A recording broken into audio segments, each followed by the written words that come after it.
शुरुआत में हम दो लव बर्ड को देखते हैं जो समुद्र के बीचों बीच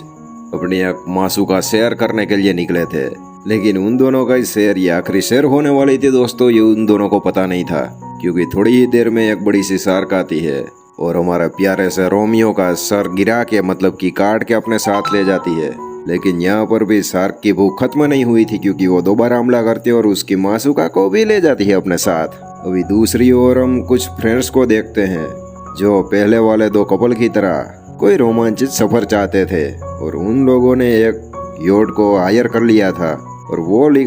वो योट लेकर निकल चुके थे गहरे समुद्र के बीचों बीच, क्योंकि उन सभी को एक तूफानी शांति वाला माहौल चाहिए था। अभी समुद्र के बीच पहुंचकर उन सारे लोगों में एक प्यारा सा यानी कि ताजमहल जिसने बनाया वैसा शाहजहां वाला दिखने वाला टाइप एक बंदा था, जिसे दोनों लड़कियां काफी बहुत ज्यादा मतलब कि पसंद करती थी और उसे इम्प्रेस करने के लिए भले ही खुद को तैरना नहीं आता था, लेकिन वो दोनों पानी में गिर गई थी, क्योंकि वो दोनों ये देखना चाहती थी कि ये हमारा हीरो टाइप मासूगा वाला लड़का किसे बचाएगा, ताकि उन दोनों को पता चले कि ये आखिर में किससे प्यार करता है। अबे सालो, तुम्हारी माँ की नाक अगर शार्क आ गई तो खा जाएगी। अभी दोस्तों यहाँ पर हमारा मजनू कोई रोमांटिक अंदाज दिखाए उससे पहले शार्क आ जाती है और एक लड़के को कच्चा चबा जाती है, जिसे देखकर वो बाकी के तीनों लोग जो वहाँ पर फंसे हुए थे वो वहाँ से भागते हैं और समुद्र के बीचों बीच एक नौका जैसी बोट थी उस पर चढ़ जाते हैं। हमारे मजनू भाई साहब की दो साथी में से एक साथी घायल हो चुकी थी, इसलिए बाकी के दो मेंबर्स उसका इलाज करते और पट्टी बट्टी बांधते हैं और देखते हैं कि योट काफी थोड़ी सी दूर है, इसलिए वो छोटी नाव को चलाने की कोशिश करते हैं, लेकिन वो खराब थी। इसलिए उन तीनों में एक लेडी स्विमर भी थी, यानी कि एक सर्फर थी जो तैरकर उस योट पर जाने की कोशिश करती है। डाइव लगाते टाइम वो देखती है कि बोट नीचे एक रस्सी से बंधी हुई है, मतलब कि फंसी हुई है, इसलिए वो लड़की उस रस्सी को आजाद करती है। वापिस वो लड़की बोट पर आती है और सभी लोग बोट को हाथ के सहारे चलाने की कोशिश करते और योट की तरफ जाते हैं ताकि वो अपनी जान बचा पाए। लेकिन शार्क नहीं चाहती थी कि ये तीनों योट पर वापस जाए, इसलिए शार्क वापस आती है और इन तीनों की योट को पलटाने की कोशिश करती है, यानी कि छोटी नाव को। लेकिन ये तीनों भी डटे हुए थे दोस्तों, ये तीनों किसी भी तरह से अपने आप को बचाते हैं और अपनी छोटी नाव को भी सही सलामत बचा लेते हैं। एक वक्त पे शार्क की टक्कर होने की वजह से ये तीनों पानी में गिर जाते हैं,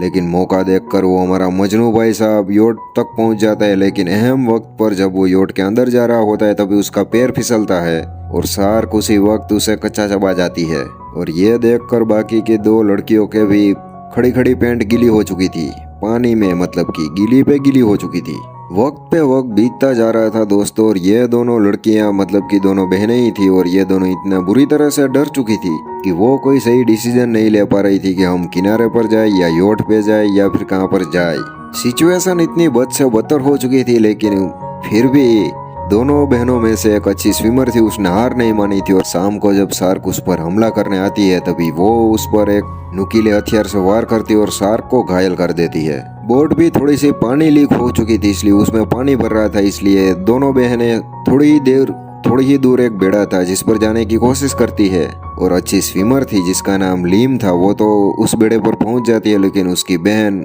उस बेड़े पर चढ़े उससे पहले शार्क नीचे से उसे खींच लेती है और उसका काम तमाम कर देती है। अभी दोस्तों इस बड़े से इतने गहरे समुद्र में लीम अकेली ही बची थी और वो भी एक बेड़े के सहारे, और हम सोच सकते हैं कि किसी अकेले का क्या हाल होगा, मतलब कि क्या हाल हुआ होगा जब वो ऐसी कंडीशन में और ऐसी परिस्थिति में फंस जाए। लेकिन उस बेड़े में एक बॉक्स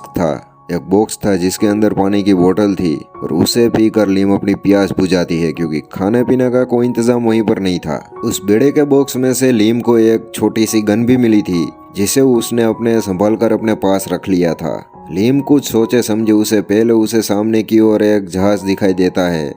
जिसके सहारे वो बच सकती थी, इसलिए वो उसको पुकारती है, चीखती है, चिल्लाती है, लेकिन वो बड़े जहाज वाले लीम को नहीं देख पाते, इसलिए वो गोली चलाकर भी इशारा करती है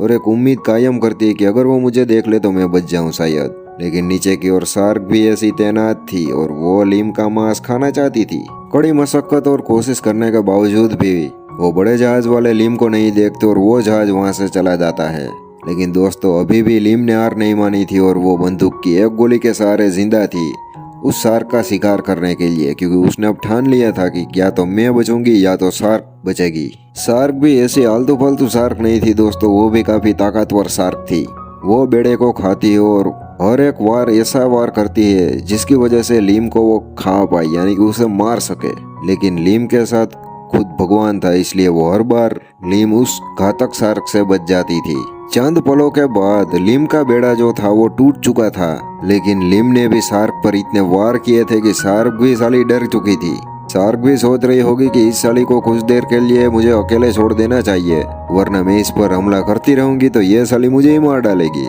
इसलिए शार्क थोड़ी देर के लिए लीम को छोड़ देती है और लीम पास में एक चट्टान थी उस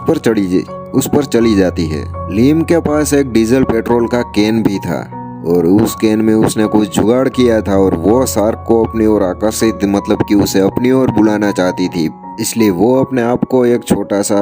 जख्म देती है और